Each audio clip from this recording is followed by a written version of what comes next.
Kalau dai secara pertama tugas itu awal 2005. Jadi kebetulan saya kuliah di Ciamis. Setelah selesai kuliah wisuda tanggal 28, 29 saya berangkat pulang ke Baduy lagi untuk ditempatkan di sini, yaitu Baduy Kompol. Jadi kita ada beberapa hal ya untuk memberikan, pertama kalau untuk luar mualaf, artinya orang masih adat, kita adalah yang digunakan akhlak. Strateginya akhlak, bagaimana akhlak kita, baik tingkah laku, pembicaraan dan semuanya.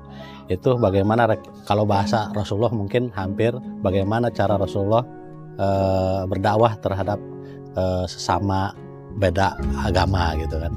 Tapi ya tadi itu kalau untuk metode pembinaannya, jadi setelah mereka jadi mualaf, baru kita progresnya pembinaan. Jadi ketika kita dakwah ke sana, bagaimana memberikan pelayanan bidang akhlak, ekonomi dan lain-lain atau sosial.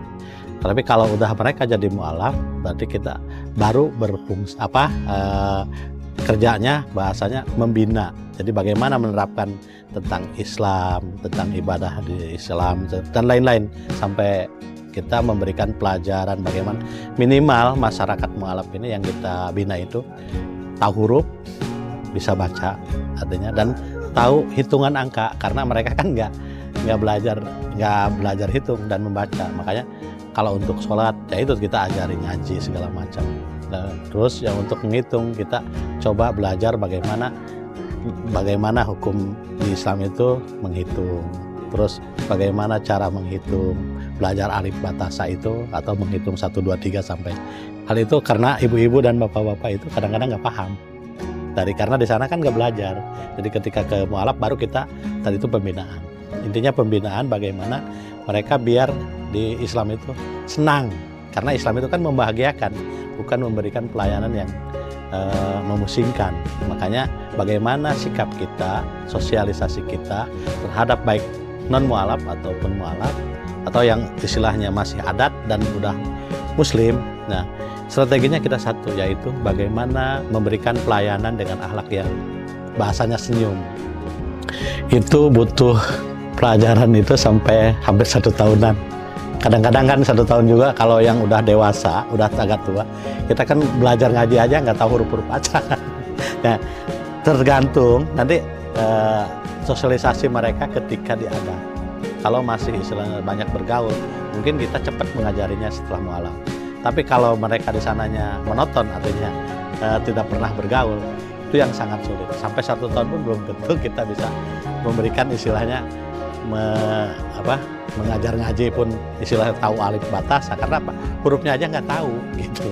Nah itu kalau sampai seperti itu, paling ya mungkin lebih kurang 1 tahun baru bisa ada kalau bahasa bismillah mah mungkin baru bisa ngucapin bismillah, atau kalau kita bisa kan bismillahnya dia belum tahu tentu hurufnya, ya kan kita menerangkan bismillah itu hurufnya apa aja, kan seperti itu. Kalau memang di sananya banyak bergaul dengan orang luar, artinya bisa baca, bisa tulis, itu lebih cepat bagi kita cara menerapkan pengajaran agama kita yang itu Islam. Tapi kalau mereka di sananya nggak pernah gaul, artinya masing-masing aja, nggak gaul dengan luar, berarti kan otomatis itulah yang pembinaan yang sangat agak sulit. 1 tahun pun belum tentu kita, artinya menotonan otaknya mungkin bukan nggak bisa. Kalau udah ini mah ngucapin bisa, tapi ketika ditanya huruf nggak tahu. Gitu modelnya kan gitu kan. Itu harus kita laun, harus kita santai, harus kita itu, baru kita bisa memberikan pelayanan terhadap mereka itu seperti itu.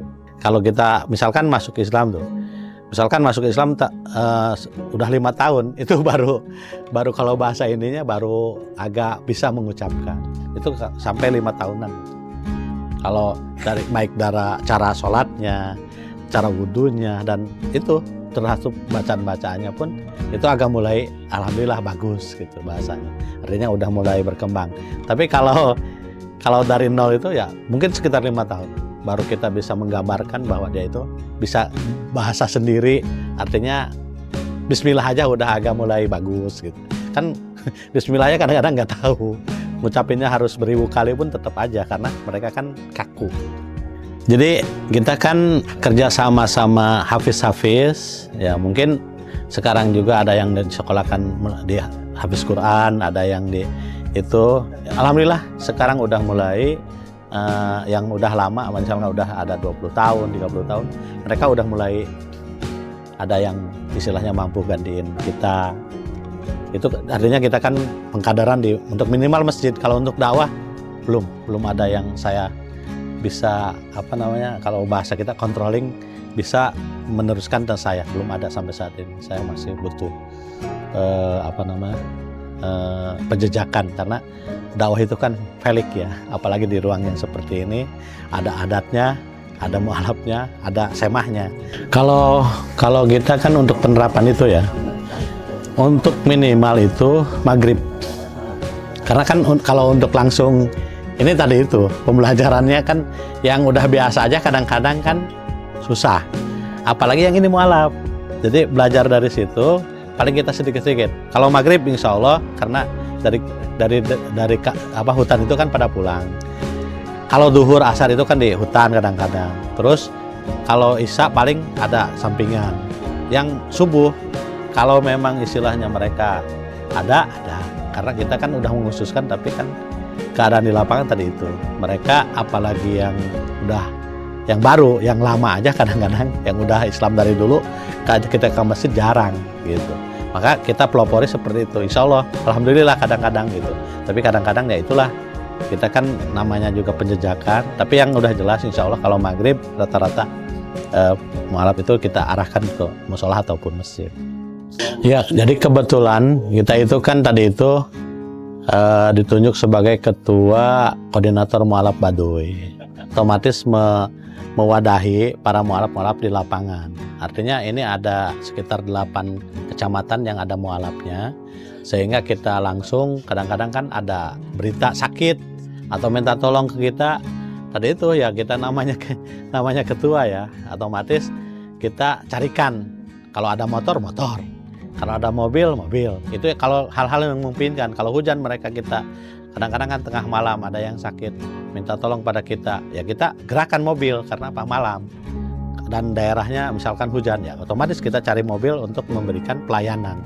Jadi siapa aja yang minta bantuan kepada kita yang untuk kesehatan atau dalam hal kesehatan, ya kita tadi itu sosial kita itu harus tinggi. Jangan bilang nanti. Kalau bilang nanti berarti kan kita udah tidak melayani umat, bahasanya kan gitu. Tapi ketika ada umat pemberitaan minta tolong, kita langsung eksekusi ke lapangan. Tapi hal ini kita yang ada saat ini kan motor. Kalau mobil ya itulah kita kadang-kadang nyewa untuk memberikan pelayanan kepada orang-orang yang membutuhkan, kita bantu uang bensin. Itu kan berarti kita bahasanya nyewa, karena sampai saat ini saya belum memiliki yang roda 4 itu untuk membantu umat. Baru ada motor, kalau motor bisa dipergunakan untuk umat. Artinya ketika ada hal-hal apa silahkan yang ada di sini bisa dipakai.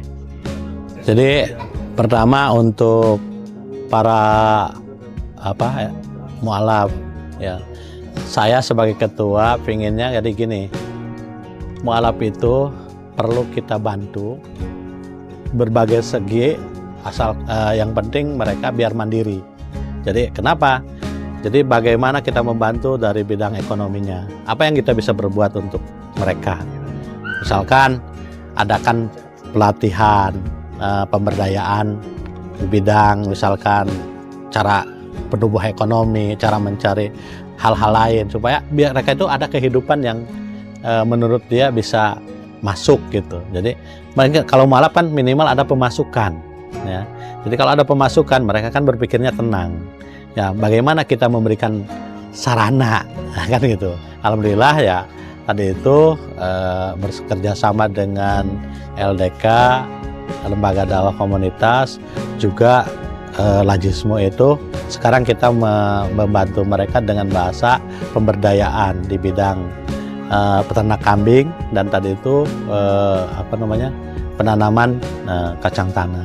Itu salah satu cara bagaimana kita memberikan pelayanan agar intinya mereka bisa mandiri. Alhamdulillah dengan cara seperti itu mudah-mudahan kita karena program Islam itu adalah kebahagiaan, Jangan sampai kan kita tidak bahagia. Jadi bagaimana kita memberikan pelayanan agar umat ini bisa bahagia. Tadi apa yang kita bisa, apa yang kita mampu, maka itulah yang kita gerakan untuk memberikan pelayanan yang terbaik buat umat. Nah, juga para mualaf juga. Nah, alhamdulillah dengan bahasanya kawan-kawan ada dari lembaga dakwah komunitas, juga ada dari Lajismu, ini kita sinergi untuk memberikan pelayanan yang terbaik.